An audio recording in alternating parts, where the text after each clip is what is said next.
Assalamualaikum warahmatullahi wabarakatuh. Selamat pagi, selamat siang, selamat sore, dan juga selamat malam bagi kamu yang lagi dengerin seri podcast Tafsir kali ini.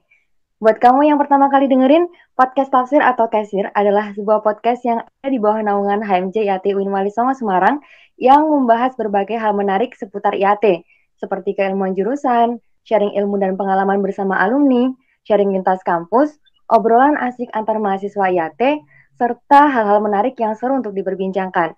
Kalau kalian gak mau ketinggalan, informasi seputar podcast ini bisa sahabat Tafsir temui di platform YouTube HMJ IAT Wali Songo atau bisa juga di Instagram resmi @hmjyatwalisongo. Jangan lupa juga untuk update sosial media kami di Facebook HMJYat spasi Wali Songo, email hmjyat.walisongo20@gmail.com, website www.hmjyatwalisongo.org. Perkenalkan, nama saya Elviana Febi Dwi Jayanti dari mahasiswa jurusan IAT UIN Wali Songo Semarang semester 5 yang kali ini bakalan nemenin sharing lintas kampus bersama salah satu mahasiswa IAT UIN Sultan Maulana Hasanuddin Banten yang pengalaman serta track record organisasinya tuh udah luar biasa banget dan pasti bakalan ada banyak hal yang bisa kita pelajari dari narasumber kali ini. Nah, topik yang akan menjadi sharing kita di pertemuan ini adalah seputar sharing tentang gimana sih supaya bisa aktif organisasi di kampus dan tetap menjalankan kewajiban kuliah sebagai mahasiswa. Mungkin langsung saja ya, kita akan kenalan dulu dengan narasumber yang akan sharing-sharing dengan sahabat tafsir kali ini. Jadi, narasumber kita di episode kali ini bernama Alif Arsyadani Walia. Dia lahir di Malang tanggal 19 Mei tahun 2001, aslinya dari Serang, Banten alamatnya. Emailnya di arsadanialif@gmail.com. Pendidikannya dia SD di SDIT Peradaban Serang, SLTP dan SLTA-nya di Ponpes Asa-Adah, dan perguruan tingginya dia berkuliah di IAT UIN SMH Banten. Dan dia nggak cuma sekolah aja, tapi dia juga di kampus itu aktif organisasi. Salah satunya di sini beberapa yang saya sebutkan adalah dia aktif di HMJIAT tahun 2020 bagian eksternal, dan di tahun ini dia juga menjabat sebagai Ketua HMJIAT UIN SMA Banten tahun 2021. Selain itu, dia juga aktif di PMI Irain Usuluddin bagian Kominfo, FKMTHI Jakban Kabak Pengembangan Jaringan, Formadina Jakban bagian Kesejahteraan Organisasi, dan di IKMA Asa-Adah. Moto hidupnya, tidak ada prajurit pengecut di bawah pemimpin hebat. Wah, gila sih, parah banget. Kayaknya ini motonya, dari motonya aja udah kelihatan ya kalau narasumbernya itu emang organisatoris banget gitu kayaknya. Mungkin langsung aja nih kita bisa nyapa dulu narasumber kita pada kali ini. Halo Mas Alif. Halo Mbak Feby. Iya, gimana nih kabarnya? Alhamdulillah di tengah wabah ini yang masih terbilang sehat lah. Oke, keren keren keren. Tadi saya udah bacain CV dari narasumber kita di episode kali ini ya. Jadi panggil aja, ini panggilan dekatnya siapa nih, Mas Alif atau siapa? Jadi kalau di saya itu dulu karena nama Alif itu pasaran ya, Mbak. Oh gitu. Makanya teman-teman dan kalangan terdekat itu manggil AW. Oh Awe, oke oke oke. Mungkin sahabat tafsir manggil Awe boleh nggak nih? Silakan, cuman jangan Oke. diplesetin sih, bahaya. Oh iya, mungkin singkatan dari namanya ya, Alif Iya, Arsyadani Mulia. Oh, oke oke. Nah, eh gini nih, mungkin saya ini sempet tahu sedikit banyak tentang Awin ya, soal keaktifannya ketika di kuliah dan juga berkecimpung di organisasi yang ada di kampusnya gitu. Tapi hal yang ingin saya pertanyakan pertama itu sebenarnya, coba deh ceritain gimana sih awal mulanya kamu bisa tertarik untuk terjun ke organisasi di kampus. Mungkin bisa sharing lah. Karena kan nggak semua orang ya ketika masuk kampus itu memutuskan untuk pengen gabung di organisasi gitu loh. Nggak semua orang berpikiran yang seperti itu. Mungkin coba deh ceritain apa sih yang bikin kamu tertarik interest sama organisasi di kampus. mungkin terima kasih Mbak Feby atas waktunya. Ini kita bagi-bagi pengalaman aja ya. Jadi ketika saya masuk di kampus ya, khususnya kampus di UIN Sultan Maulana Hasanuddin Banten ini, Yang pertama ya saya sebagai mahasiswa baru, mahasiswa lah, itu pasti target awal saya itu ya memang lulus. Itu kalau jujur ya seperti itu. Mau bagaimanapun juga kalau kita masuk kampus ya target kita ya pasti lulus ya dengan nilai yang bagus. Gitu. Tapi ketika kita masuk kuliah, saya berpikir bahwasannya kayaknya kurang kalau misalnya kita hanya berkelana dalam dunia akademis. Nah, maka dari itu ketika saya masuk kampus itu jujur awalnya belum ada etikat dari saya untuk mengikuti organisasi, turun di organisasi. Justru munculnya ketika saya didoktrin oleh kakak kelas saya. Nah, Wah, doktrin gimana itu? ini makanya saya agak sedikit meluruskan mindset teman-teman ya. Kenapa harus doktrinisasi itu selalu berbau hal-hal yang sangat kayak tidak memberikan kesempatan atau memberikan kita kebebasan dalam memilih. Kalau doktrinisasi itu kita berpikir bahwasanya saya doktrin sama kakak kelas, berarti saya mengikuti keinginan kakak kelas. Tidak. Doktrinisasi itu yang baik adalah ketika kita memberikan suatu pilihan dan kita sendiri yang memilih pilihan tersebut. Selagi itu baik, kenapa tidak? Saat ketika didoktrin, untuk ingat saya, kakak kelas saya bilang seperti ini ke saya. Kalau misalnya hanya berkecimpung di dalam dunia akademis, kamu tidak harus menjadi mahasiswa. Siswa pun bisa berkecimpung di dalam dunia akademis seperti itu. Saya berpikir bahwasanya ini pilihan saya, maka saya punya mindset seperti ini karena memang bagaimana ya, Rasul pun bahkan Allah sendiri pun ya bilang bahwasanya yang sebaik-baiknya manusia itu yang baik budi pekertinya dan bermanfaat bagi orang lain. Nah, saya ketika masuk organisasi itu saya berpikir bahwasanya saya harus bermanfaat bagi orang lain. Tentu ketika kita bermanfaat bagi orang lain, maka feedbacknya manfaat itu akan balik lagi kepada kita. Seperti itu. Mungkin itu pertama kali saya berpikir untuk terjun dalam dunia organisasi. Oke, jadi emang awalnya ini ya dari ajakan kakak tingkat gitu ya. Tapi ternyata doktrin itu nggak melulu tentang hal yang negatif gitu kan, yang dimaksudkan di sini. Karena mungkin orang-orang tuh terlalu ya mungkin karena kita waktu pertama kali masuk kuliah kan masih belum tahu apa-apa, terus masih ya ibaratnya kita benar-benar mulai dari awal lah. Itu kan juga kita butuh arahan, terus pasti bingung lah nentukan pilihan tuh gimana gitu. Tapi Alif memang dari awal dari maba itu udah interest sama organisasi ya. Tentu. Selayaknya mahasiswa mahasiswa yang pasti mahasiswa itu terkenal dengan jiwa ambisinya yang luar biasa, ya pengen mencari tahu hal-hal yang ini, makanya ya seperti hal mahasiswa lain kayaknya ya. Tapi ini sih, coba apa ya?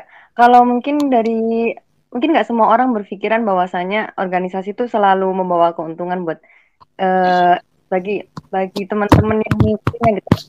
Kan ada juga yang mungkin masih berpikiran bahwasanya ikut organisasi itu bikin kuliah keteteran, terus tanggung jawabnya jadi makin banyak, akhirnya juga nggak bisa menyeimbangkan waktu karena manajemennya kurang baik, dan masih banyak problematika lain di mana stigmatika itu muncul dari ketika ada yang kita lihat realitasnya gitu loh. Misalkan ada orang ikut organisasi, terus dia mungkin belum bisa memanajemen waktunya atau gimana, belum sesuai dengan dirinya, yang pada akhirnya itu membawa berdampak kepada kewajiban dia sebagai seorang mahasiswa, di mana dia juga dituntut untuk bisa menyelesaikan tugas dengan baik, terus menyelesaikan UAS, ujian dan sebagainya kayak gitu-gitu kan. Nah, mungkin kalau dari Alif sendiri, kira-kira organisasi itu seberapa berdampak sih buat kita, lebih banyak baiknya atau justru malah sebaliknya, atau semuanya tuh tergantung ke ini orangnya gitu loh. Gimana ya? Apa kira-kira kalau dari pandangan Awi sendiri? Gini Mbak Febi, sebenarnya Gimana? sebenarnya jangankan berpikir organisasi, bahkan tidak sedikit dari eh, kalangan teman-teman kita ya pemuda-pemuda bahwa saya berpikir lu ngapain kuliah gitu. Ngapain kuliah mending masuk kerja gitu loh. Banyak yang berpikir ada beberapa teman saya yang waktu itu pernah mengatakan kepada saya, lo ngapain kuliah, lo Bill Gates aja DO dari kuliahnya aja bisa membuat hal yang luar biasa gitu bagi di dunia ini.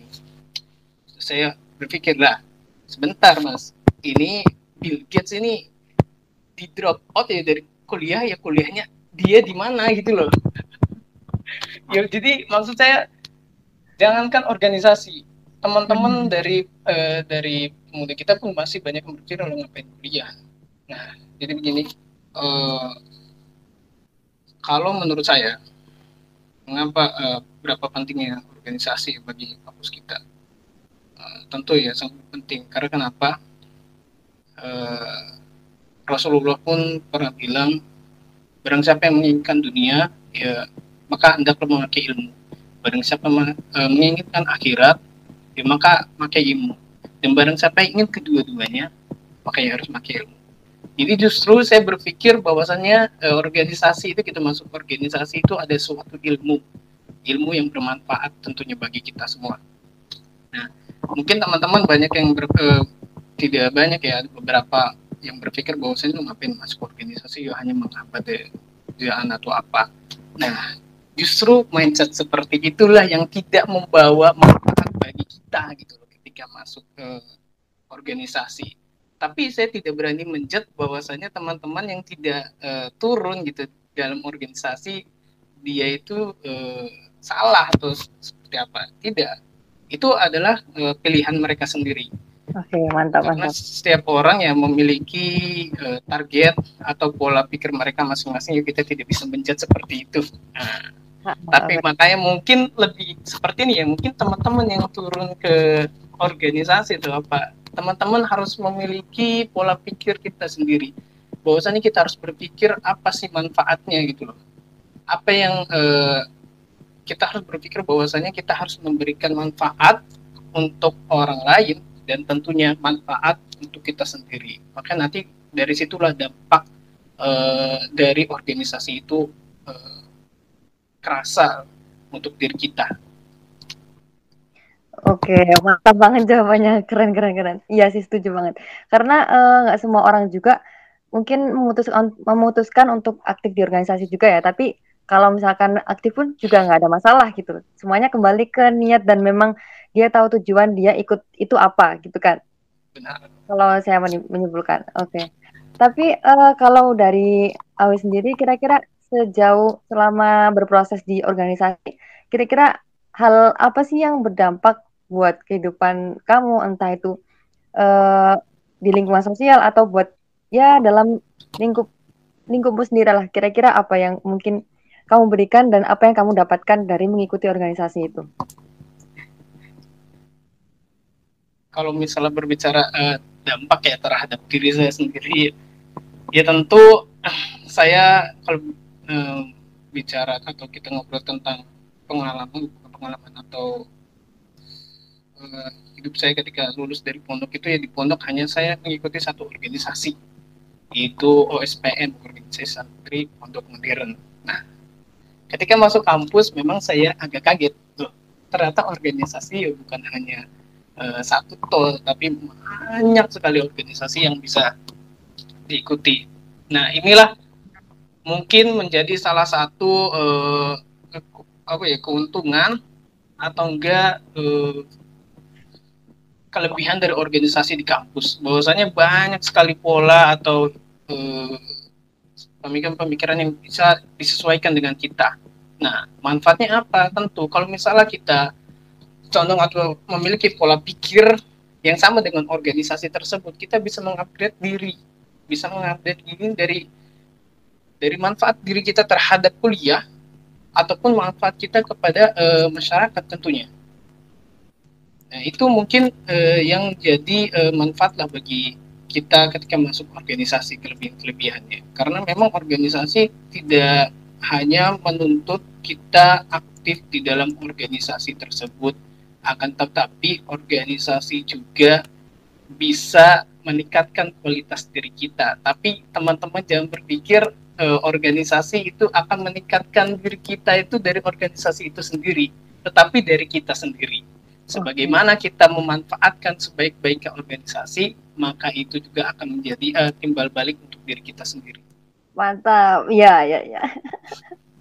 Gila sih, ya, bener banget. Oh.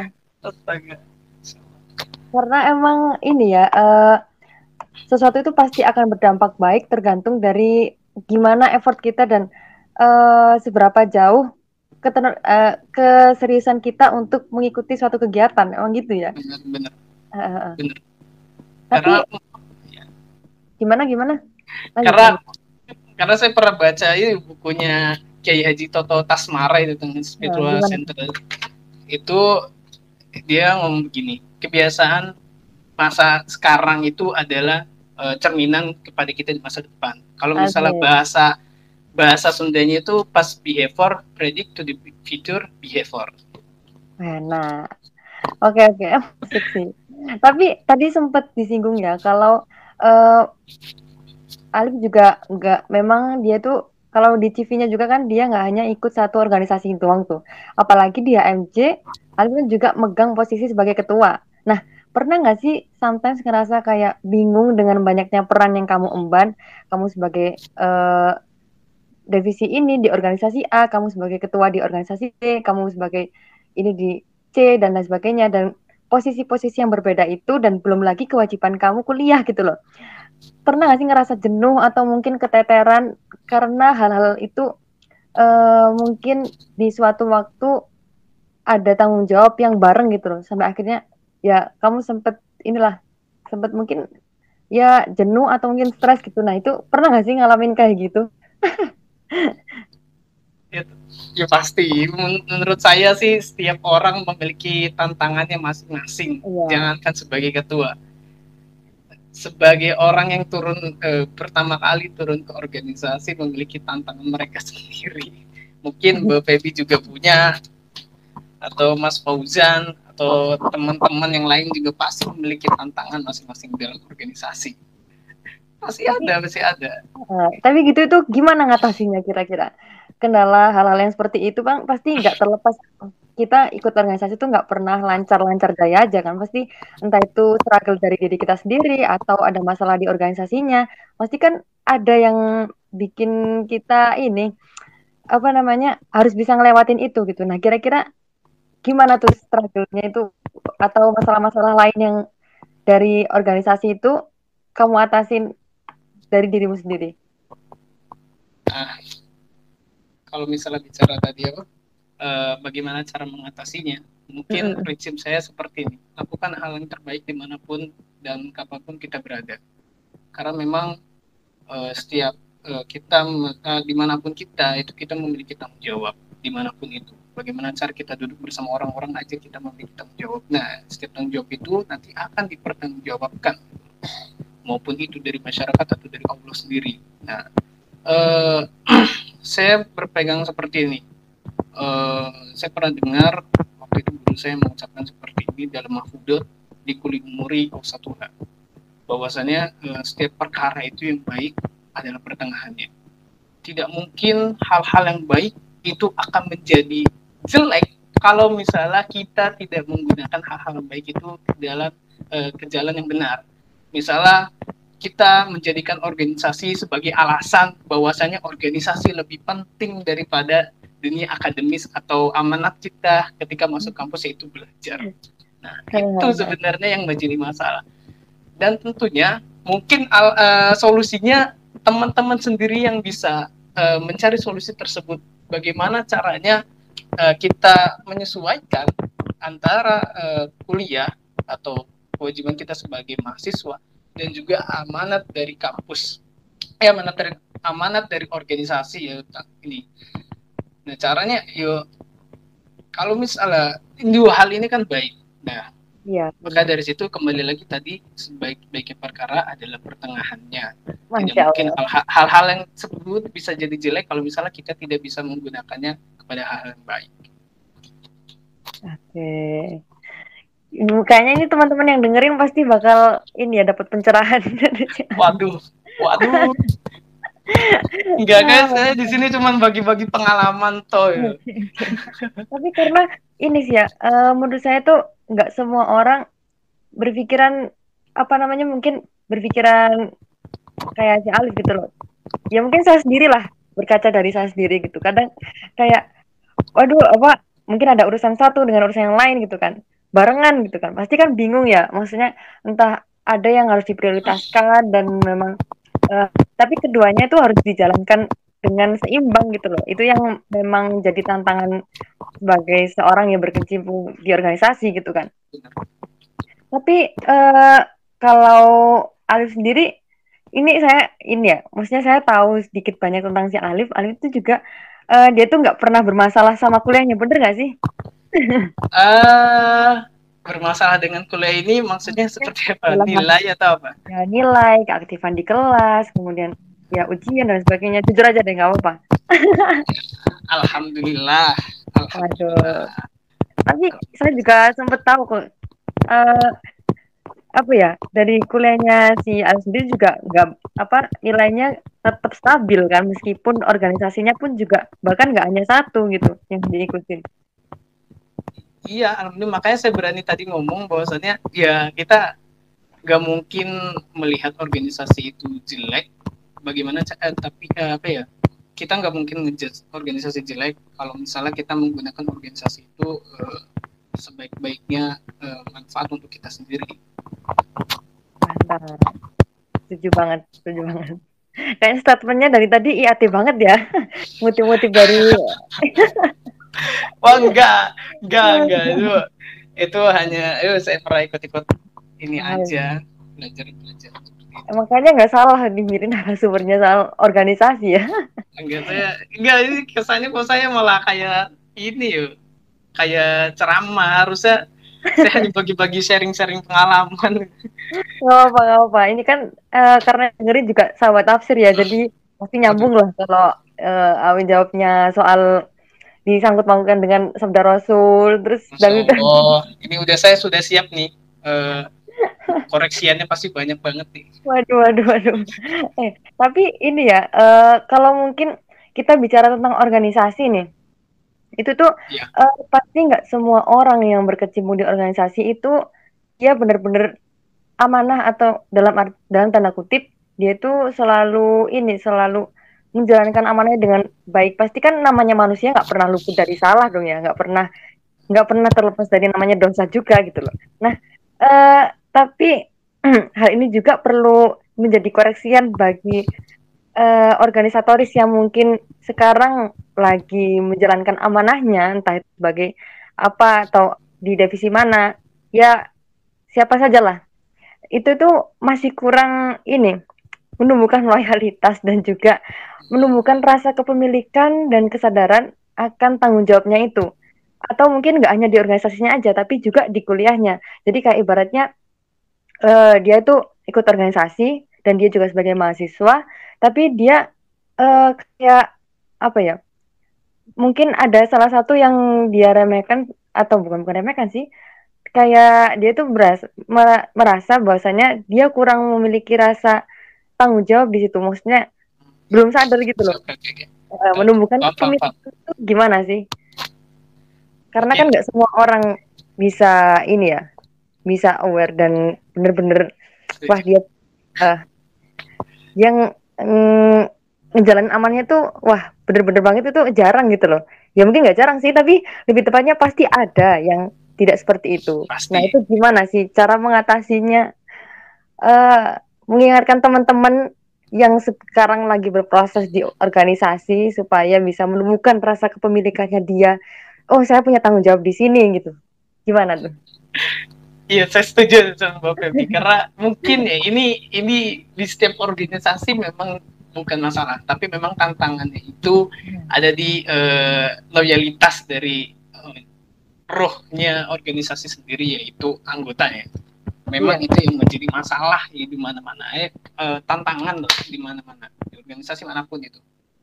Nah, Mungkin begini ya, emang ada beberapa faktor yang eh, tidak bisa memunculkan jiwa militan dari mahasiswa. Yang pertama, dari dia sendiri belum ada motivasi dari dia sendiri.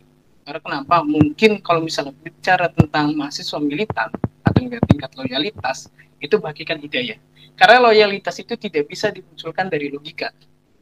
Tidak bisa. Misalnya kita ngomong ke orang, ente itu harus aktif loh di organisasi. Lo percuma. Iya, iya. Karena Gak bakal perkataan mempan. itu masuknya bakal ke logika.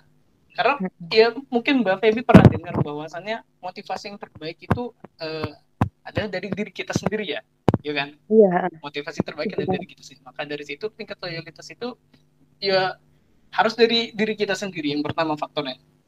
Yang kedua adalah dari eksternal ya atau dari keadaan luar ya. Nah inilah yang menjadi mungkin tantangan bagi yang di tempat strategis atau di eksekutif atau di ketua, inilah tantangannya.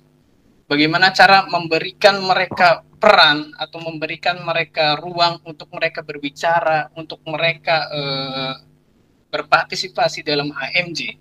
Nah, ketika kita memberikan hal-hal tersebut, mereka bakal berpikir bahwasanya mereka ada di dalam HMJ tersebut.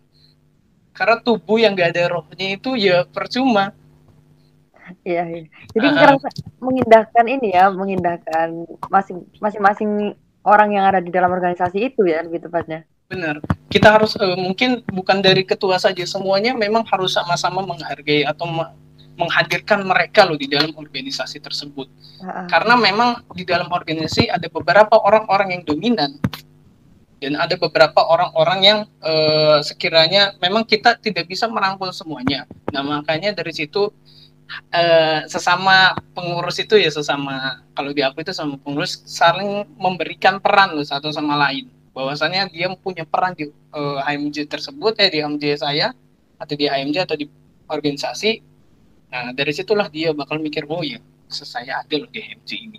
Mungkin itu sih dua faktornya. Jadi memang esensinya tuh harus bahu membahu ya, karena kan kalau balik lagi dari filosofi organisasi mungkin kan kadang itu organisasi itu kayak satu tubuh gitu kan, ibaratnya kalau ada satu bagian yang nggak ada ya nggak bakal bisa berjalan dengan maksimal gitu. Misalkan kalau ketuanya aja gitu, misalkan kepalanya doang tapi badannya nggak ada kan sama aja. Kalau misalkan badannya aja nggak ada kepalanya ya juga nggak bisa gitu. Emang ini harus saling melengkapi satu sama lain dan harus saling mendukung juga ya. Benar, setuju. Biar rasa kepemilikan itu juga nggak hanya dimiliki oleh dua orang saja gitu. Oke sih, benar banget.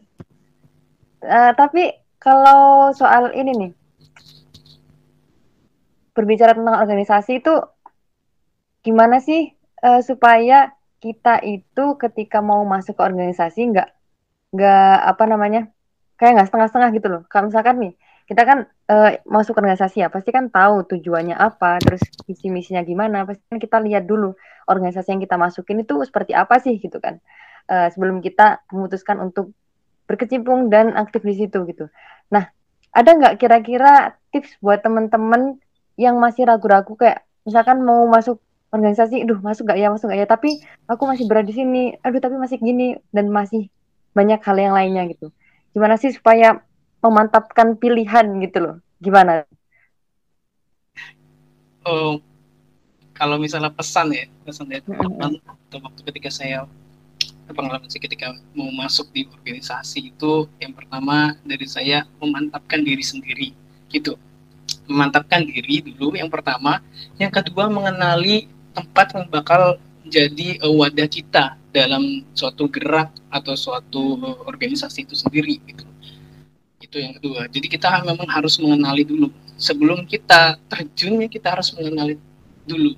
Takutnya teman-teman turun di organisasi yang memang ini pengalaman ya, banyak banget teman-teman yang turun di organisasi tapi ketika masuk organisasi tersebut loh bingung pola gerak dia kemana. Karena kenapa? Karena dia tidak mengenali dulu tempat wadah yang bakal jadi tempat gerak dia gitu loh.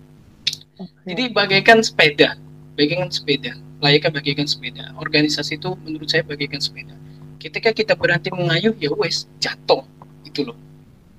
Organisasi itu adalah sepeda yang membawa kita ke dalam hal-hal yang benar. Nah gitu. Mungkin pesannya hanya dua, kuatkan diri kita yang pertama, kuatkan hati kita dulu, yaitu yang salah satu tadi faktor dalam meningkatkan loyalitas sebagai ruh organisasi. Nah, yang kedua adalah mengenali tempat dan wadah itu sendiri cocok tidak sama kita. Yang pertama, kedua manfaat apa yang bisa kita dapat dari organisasi tersebut. Mungkin itu aja sih, misalnya dua aja. Kayaknya sahabat tafsir harus dengerin dengan seksama ya bagian ini. Penting banget karena itu meskipun terdengarnya simpel tapi seringkali kita nggak pikirkan matang-matang dan akhirnya berdampak ketika kita berproses di organisasi itu. Ya nggak? Setuju nggak tuh? Setuju banget. Dan berdampak juga ke loyalitas dan akan ada tantangan-tantangan kan pasti ketika kita masuk organisasi.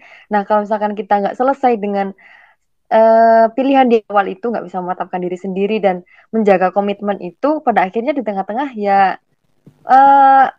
wallahu alam gitu. Wallahu alam juga. Wallahu alam. Tapi ini juga gak bisa disalahkan juga sih. Maksudnya kan kita butuh sama-sama itu tadi loh, ada faktor internal, ada faktor eksternal. Jadi keduanya tuh harus saling berkorelasi supaya apa ya? Supaya seimbang gitu kan. Jadi faktornya nggak cuma dari dirinya sendiri, tapi juga dari circle-nya dan orang-orang yang ada di sekitarnya. Gitu, gila, mantap banget. Tapi ini terakhir.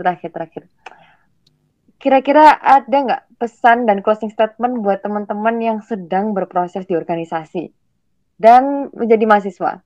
Karena kan ini temanya membahas tentang mahasiswa yang aktif di organisasi, tapi tetap bisa seimbang gitu ya, alias nggak berat sebelah dan tetap bisa menjalankan kewajiban dengan selaras gitu. Apa nih pesannya? Wah, pesan lagi nih. Iya, yang tadi kan tips itu, ini pesan. Gitu. Memang yang cocoknya seharusnya yang menjadi ini Mbak Feby yang harus banyak bicara.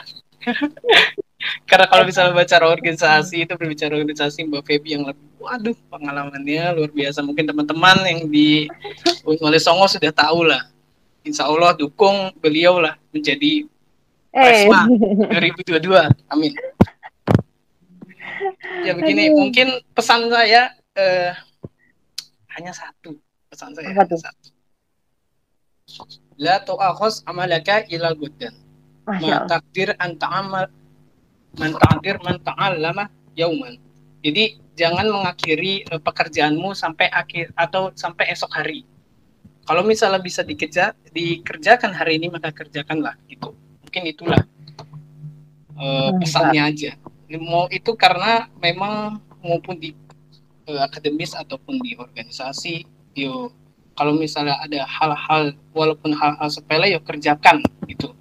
Jangan selalu ditunda-tunda. Itulah yang membuat kita membuat masalah di dalam organisasi dan kampus. Yang bikin bentrok itu menurut saya seperti itu. Nanti dulu ada hal-hal yang perlu dikerjakan nanti dulu. Ataupun teman-teman yang punya konsep, bukan ketika aktivis masuk organisasi itu punya konsep besar tetapi tidak dijalankan, nanti dulu. Itulah yang menjadi penghambat gerak kita di organisasi ataupun di akademis. Menunda-nunda ya. Iya bener banget sih. Oke, kalau misalkan saya boleh konklusi dari apa yang dibilang sama Awi barusan.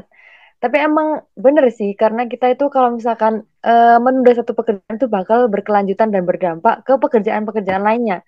Karena kan kalau misalkan satu ditunda, akhirnya besok aja lah. Ya kalau besok masih hidup gitu. Aduh.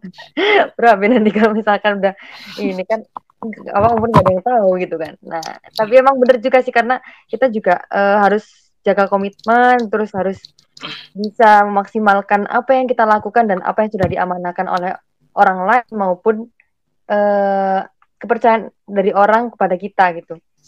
Oke, mungkin sahabat tafsir nggak kerasa ya, kita udah ngobrol sama Mas Awe ini udah lumayan panjang, udah mungkin setengah jam lebih kayaknya.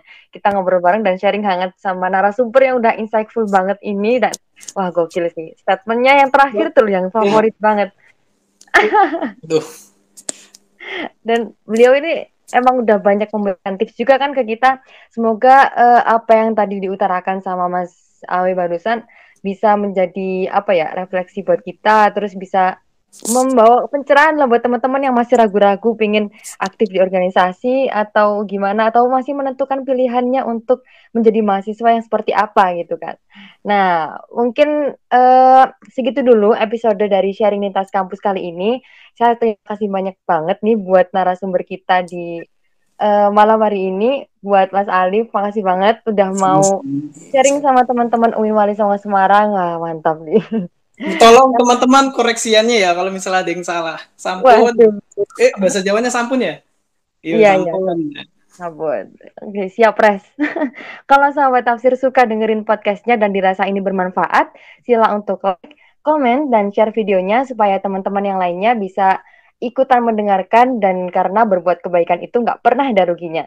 Jangan lupa juga untuk subscribe YouTube-nya HMJYT Wali Songo karena akan ada banyak konten menarik lainnya yang juga selain podcast dan ikuti juga media sosial HMJYT yang lainnya. Wallahu muwafiq ila aqwamit thoriq. Wassalamualaikum warahmatullahi wabarakatuh.